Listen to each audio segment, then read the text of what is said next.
Alors, le thème de ce jour, frères et sœurs, c'est un thème très intéressant. Que se bénisse. Et ce thème-là, chacun n'a qu'à prendre son cahier, son pic, et nous allons décortiquer ensemble. Alors,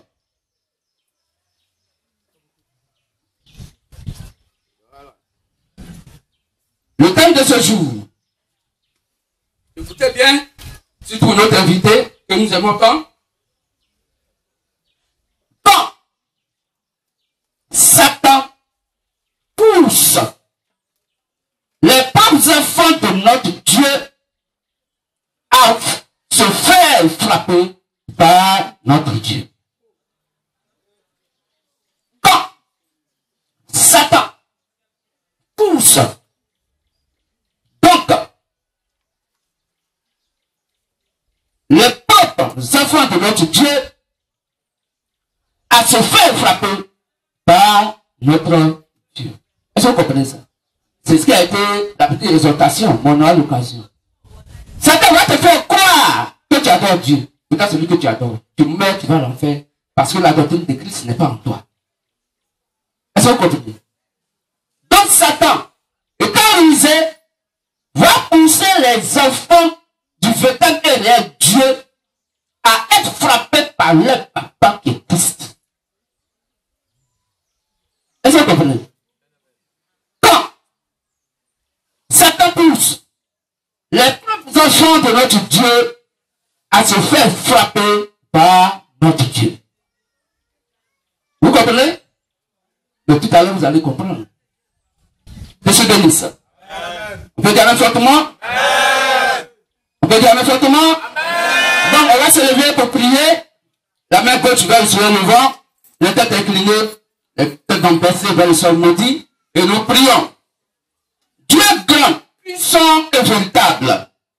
Nous, ministère de la voix de Mimi, Matthieu 21 à 6, MVM, LDS, lumière du soir, et vierge de notre Dieu, t'invoquons, te magnifions, t'implorons, afin que tu te fasses découvrir par tes fils et tes filles que nous sommes.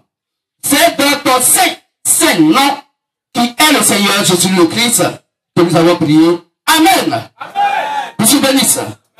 Alors, regardez cette position, donc debout, et nous allons appeler nos lecteurs. Donc, cette prédication est une mise en garde, afin que nous ne tombions pas dans le piège de Satan. Lisons Apocalypse 2, 14. Apocalypse 2, 14.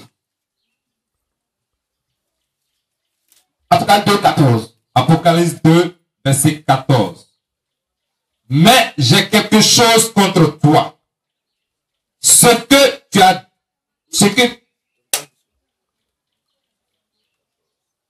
Apocalypse 2, verset 14. Mais j'ai quelque chose contre toi.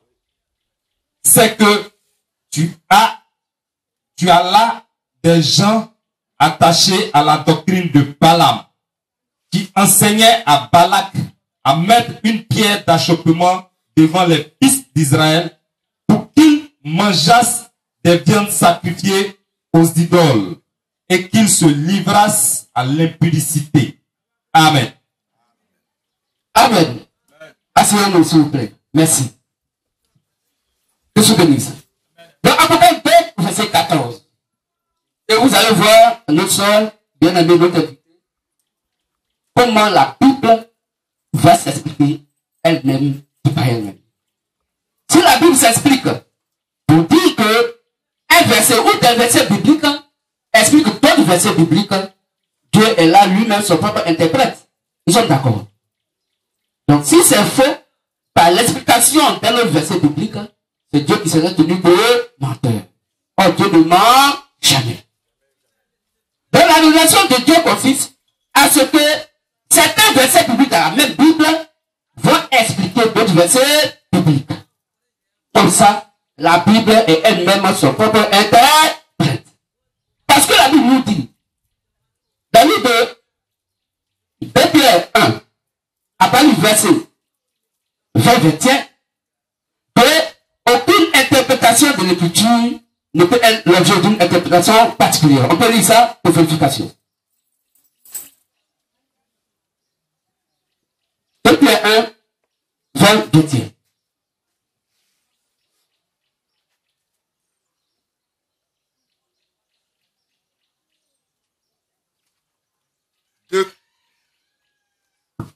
De Pierre 1, verset 20 à 21. Oui. Sachant tout d'abord vous-même qu'aucune prophétie de l'écriture ne peut être un objet d'interprétation particulière. Car ce n'est pas par une volonté d'homme qu'une prophétie a jamais été apportée. Mais c'est poussé par le Saint-Esprit que des hommes ont parlé de la part de Dieu. Amen. Amen. Dans la Bible, nous dit clairement que la Bible n'est pas une source de la pensée humaine. L'auteur de la Bible s'appelle le Saint-Esprit. Or, le Saint-Esprit, c'est Jésus-Christ lui-même. C'est Dieu lui-même. Car c'est Dieu qui est saint. Ce même Dieu est esprit. Donc il est saint et esprit. Il est Saint-Esprit.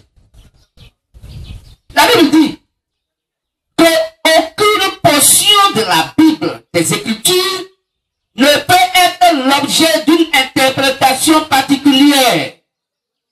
Donc toutes les assemblées d'église dans le monde entier devaient avoir la même compréhension des Saintes Écritures. Selon 1 Corinthiens 1, verset 10.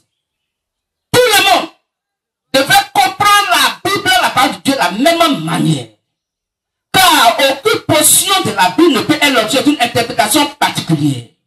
Et Dieu dit, c'est pas parce que l'homme veut que Dieu a écrit la Bible. Mais c'est poussé par le Saint-Esprit que Dieu a utilisé des êtres humains pour parler de sa part. Attaque de Amos 3, verset 7, appelé les prophètes messagers. Est-ce que vous comprenez? Donc, on doit comprendre la Bible de par la Sainte Bible. C'est pourquoi la Bible dit ici que ce que j'ai contre toi, c'est que tu as là des gens attachés à la doctrine de Balaam. Vous voyez? Doctrine de Balaam. Mais vous avez compris la doctrine de Balaam. Mais la seule doctrine qui existe dans le christianisme s'appelle la doctrine de Christ. On peut dire ça? Déjà 1.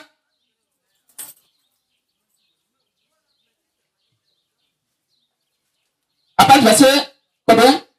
9. C'est ça? 9 à 11. Il faut dire ça. Il n'y a pas d'autre doctrine. Il n'y a qu'une seule doctrine qui existe, qui est le véritable ou la véritable doctrine. En dehors de cette doctrine, toute autre doctrine qui existe s'appelle la doctrine de Balaam. Or, la doctrine de Balaam, c'est plusieurs doctrines associées à une seule doctrine, à un seul pouvoir. La Bible appelle ça l'écuménisme. La Bible appelle ça la tour de Babel. 2 Jean 1, 9 à 11. Oui. Quiconque va plus loin Même si quelqu'un dit la Bible et il va plus loin, et ne demeure pas dans la doctrine de Christ, et qu'il ne demeure pas dans la doctrine de Christ, l'évangile qu'il a laissé à ses premiers disciples, n'a point Dieu. n'a pas Dieu. Celui qui demeure dans cette doctrine Celui qui demeure dans cette doctrine a le Père a le Père et le Fils. et le Fils. Si quelqu'un vient à vous Si quelqu'un vient à vous et n'apporte pas cette doctrine, et qu'il n'apporte pas la doctrine de Christ, ne le recevez pas dans votre maison ne le recevez pas dans votre maison. et ne lui dites pas salut. Même salut ne lui dit pas. Car celui qui lui dit salut Celui qui va lui dire salut participe à ses mauvaises œuvres. participe à ses péchés. Amen. C'est là le problème. Donc, Balaam a son évangile. Balaam a conçu des écoles pastorales. Balaam a conçu des séminaires de prêtres. Balaam est l'association de plusieurs doctrines différentes adhérent de la vraie doctrine de Christ. Balaam, c'est l'association de toutes les religions du monde entier en dehors du vrai christianisme qui est la vraie doctrine de Christ.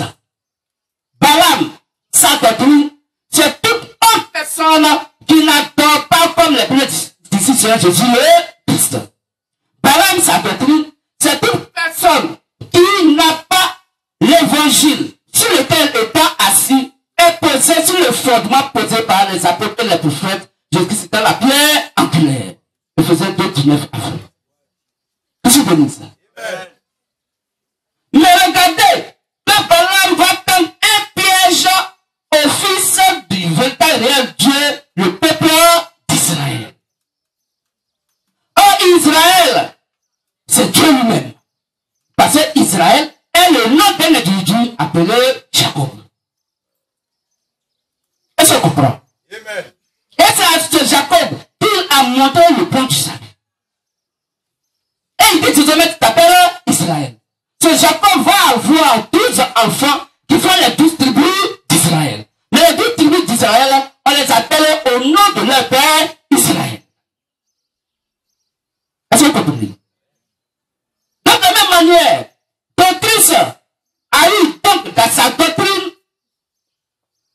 11 apôtres auquel il a associé notre frère Paul, donc ça fait les 12 apôtres, ça fait les toutes de 12 tribus d'Israël.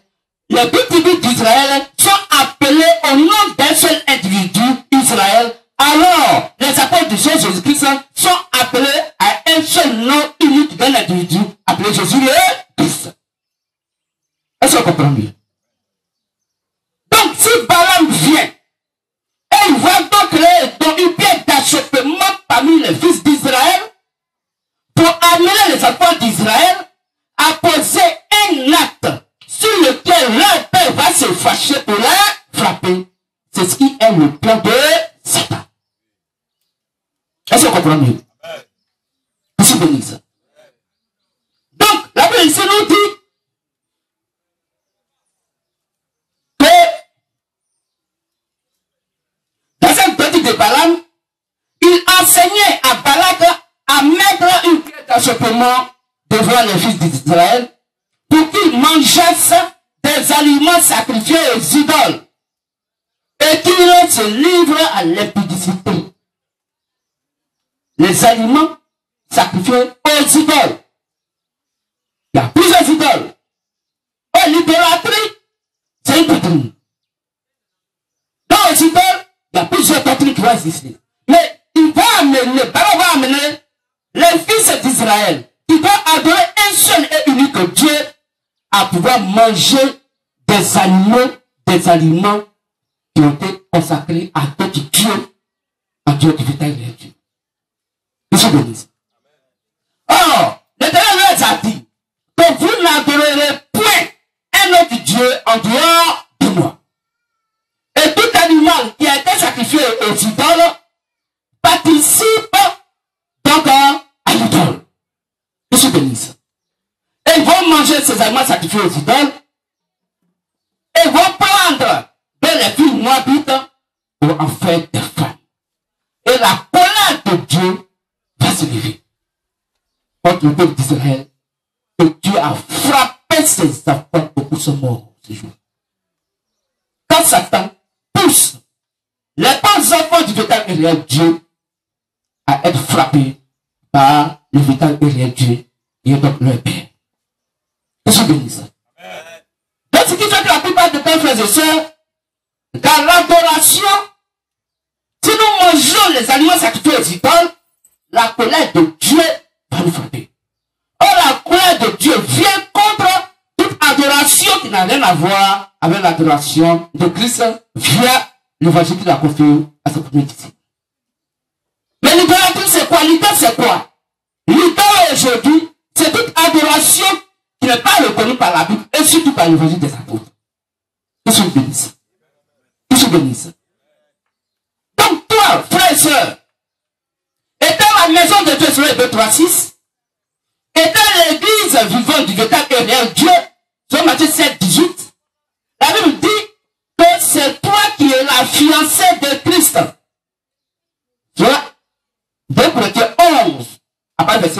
verset 3. Papa pourrait dire, je vous ai fiancé à Christ comme une vierge. Donc l'église est fiancée à Christ. Parce que Isaïe 54, verset 7, c'est l'éternel Dieu qui est l'époux. Je suis béni ça. Est-ce qu'on comprend mieux? Je suis béni ça. Oh, la parole de Dieu dit, le fait que nous écoutons l'évangile, nous la mangeons sur Matthieu 4, 4, car l'homme ne se nourrit pas de pain seulement, mais de toute la parole qui sort de la bouche de Dieu. Mais il ne se nourrit pas de pain seulement, mais de toute la parole qui sort de la bouche de Dieu. Mais comment la parole qui sort de la bouche de Dieu, on peut manger ça? Par quel mécanisme? C'est par Matthieu 17, c'est par l'écoute. Or, quand nous écoutons l'évangile, qui est Christ lui-même, qui est notre fiancé, il nous fait la cour par la prédication, parce que c'est lui qui est notre époux, c'est lui qui est notre fiancé, parce que nous sommes sa fiancée. Nous comprenons? Éphésiens 5, 23 dit, le rapport qui existe entre le mari et la femme, c'est le même rapport qui existe entre Christ et l'Église. Pour laquelle il s'est livré lui-même. Est-ce qu'on comprend? Donc, frères et sœurs, quand tu écoutes un évangile qui ne fait pas du véritable réel Dieu, parce qu'il y a des ajouts et des retraits, tu écoutes Satan sur Matthieu 16, 23. Donc, Satan te fait quoi? La cour. Parce que tu manges un faux évangile. Donc, Satan est à train de faire la cour en tant que la fiancée de Christ. Ils sont bénis, ça. C'est pas la Bible dit, tu commets de l'impudicité. Tu es une femme adultérienne parce que tu n'as pas écouté ton époux qui est l'évangile qui vient donc des apôtres de Jésus-Christ. Le fait d'écouter l'évangile que le monde entier a fabriqué à Satan, donc cet évangile qui est donc la parole, qui est donc les animaux sacrifiés aux idoles, donc à Satan, alors la Bible dit, quand tu écoutes ce faux évangile, la colère de Dieu va s'abattre sur toi. Pourquoi? Parce que tu commets non seulement l'adultère, mais tu commets l'impudicité. Parce que tu ne couches pas avec ton mari qui est Christ, qui est le vrai évangile, mais tu couches avec le faux évangile qui est Satan. Est-ce que vous comprenez? Est-ce que vous comprenez mieux? Donc, c'est l'objectif que Satan voulait donc atteindre. Je suis béni. C'est pas il dit ici dans cette lecture, Apocalypse 2:14, mais j'ai quelque chose contre toi. C'est que tu as là des gens attachés à la doctrine de Balaam, qui enseignait à Balak à mettre une pierre d'achoppement devant les fils d'Israël pour qu'ils mangeassent des aliments sacrifiés aux idoles et qu'ils se livrassent à l'impudicité. Or, aucun Israël ne devait prendre une femme moabite. Une femme étrangère. Est-ce qu'on comprend mieux? Dans le livre de Genèse, c'est bien écrit que les fils des hommes vivent que les filles, les fils de Dieu vivent que les filles des hommes étaient belles et les ont pris pour femmes. Et les enfants qui sont nés, peuvent appeler les géants de l'Antiquité les méchants. C'est la même chose que Balaam a fait avec Balak pour que les fils d'Israël puissent prendre les femmes du monde et que la colère de Dieu donc puisse s'abattre parce qu'ils sont allés contre la parole de Dieu. Est-ce que vous comprenez? De même, alors frères et sœurs, la Bible nous dit, nous connaissons déjà la doctrine de Balaam. Nous savons qu'elle consiste à faire prier toute religion confondue dans un même lieu de prière pour un sujet donné, faisant croire que toutes ces religions ont le même Dieu, quoique chacun ait sa doctrine. Est-ce qu'on comprend? C'est ça la doctrine de Balaam. C'est ce qu'on voulait expliquer. La doctrine de Balaam est une association de toutes les autres doctrines qui fait croire que Dieu c'est Dieu. Bon, toi tu es chrétien catholique. Là tu dis les chrétiens assemblée de Dieu. Là tu dis je suis chrétien d'Ima. Là tu dis je suis chrétien A, chrétien B, chrétien C. Mais quel Saint-Esprit que vous savez, le rôle du Saint-Esprit c'est de conduire dans toute la vérité et non dans toutes les vérités. Parce que Dieu n'a pas de vérité. Dieu a la vérité parce qu'il est l'unique vérité. Car il est le Dieu véritable, la vie éternelle. Comment se fait-il que Dieu, de par Saint-Esprit, va amener plusieurs tendances d'adoration? Et ces tendances d'adoration vont s'opposer à la doctrine de Christ. De telle sorte que il y a des gens aujourd'hui qui disent qu'ils sont des adorateurs et ils disent le Dieu de Balaam les a dit pour adorer Dieu, il ne faut pas porter chaussures. Mais ce que cet esprit vous avez, vous ne portez pas de chaussures. Mais vous dites que vous avez aimé Jésus-Christ. L'église, encore, à sa de Dieu, il dit c'est eux, même Jésus-Christ. Mais eux, ils portent chaussures. Mais il y a un quartier au paradis où il y a les gens qui ne portent pas chaussures. Et puis il y a un quartier où les gens portent chaussures. Non! Comme cet esprit qui vous a parlé, c'est ce que la Bible appelle la doctrine de Balaam. Il va associer plusieurs doctrines pour en faire une seule doctrine et faire croire à ces gens-là qu'on a le même Dieu. Que je bénisse. Que je bénisse. C'est ça qui est le problème. Aujourd'hui, la doctrine de Balaam est en train de sévir partout. Et toutes les dominations religieuses et notamment du christianisme sont en train d'adorer et de manger des aliments sacrifiés aux idoles. Mais comment? Il le faut aujourd'hui de par quoi? La fête de l'amour. On dit fête de l'amour. Que je bénisse. C'est la doctrine de Balaam. Il n'y a pas une fête de l'amour dans la Bible. Il est déjà coupé de l'amour. Je dis ça, entrer à Jérusalem pour être tué. Et ils ont coupé de l'amour. Pour dire de la même manière qu'on arrache cette branche fraîche de l'arbre, alors Jésus-Christ sait qu'il y a la vie fraîche, c'est là côté à Jérusalem. Il va mourir. C'était le symbole, c'était tout. C'était tout. Et aujourd'hui, les gens détruisent les palmiers. Pour rien. Ils veulent les mettre en retard de 6 mois. Que tu bénisses. Alors, frères et sœurs, voici la doctrine de Balaam.